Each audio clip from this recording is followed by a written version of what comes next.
मिरजेत diamond sports असोसिएशनच्या वतीने भव्य ओपन फुटबॉल स्पर्धांना सुरुवात। मिरजेतील छत्रपती शिवाजी महाराज स्टेडियममध्ये डायमंड स्पोर्ट्स असोसिएशनच्या वतीने भव्य ओपन फुटबॉल स्पर्धांना सोमवारपासून सुरुवात झाली।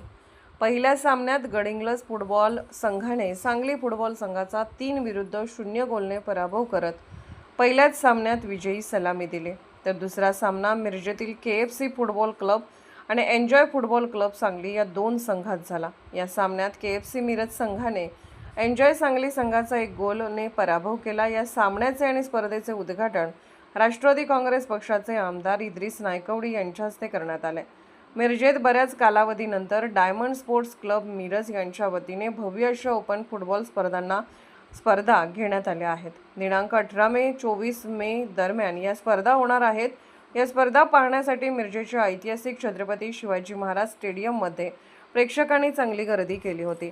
या स्पर्धेचे संयोजन डायमंड स्पोर्ट्स असोसिएशनचे अध्यक्ष शब्बीर शेख, सांगली जिल्हा फुटबॉल असोसिएशनचे सचिव अतिश अग्रवाल, रमेश माने, मुन्ना नायकवडी, पीटर शेख, अली शेख, अबिद शेख, फहीम शेख, सतीश चिखलगार, मेहबूब शेख, शहाबुद्दीन शेख, मलिक नायकवडी, दिलावर नरवाडे, खलील शेख यांनी केले आहे। आज मिरज येथे छत्रपती शिवाजी क्रीडांगणात या ठिकाणी डायमंड फुटबॉल असोसिएशनने ओपन फुटबॉलचं क्षेत्र आयोजन केलेलं आहे। त्यानुसार अनेक नामवंत अशी टीम्स यामध्ये भाग घेत आहेत। खरं तर मला कौतुक आहे डायमंड असोसिएशनचं की आपल्याला माहिती आहे मिरजेच्या ह्या स्टेडियमची दुरावस्था काय झालेली आहे।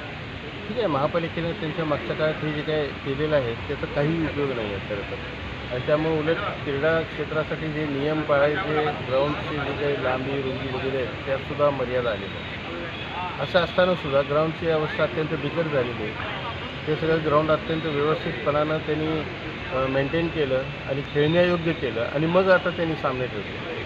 त्यामुळं त्यांचं योगदान हे सातत्यानं फुटबॉल हे एक आवडीचा खेळ, मिरजेतला प्रसिद्ध असणारा खेळ, क्रीडा प्रकार आहे आणि त्या प्रकारासाठी डायमंड असोसिएशन कायमच, फुटबॉल असोसिएशन कायमच प्रयत्नशील असतं।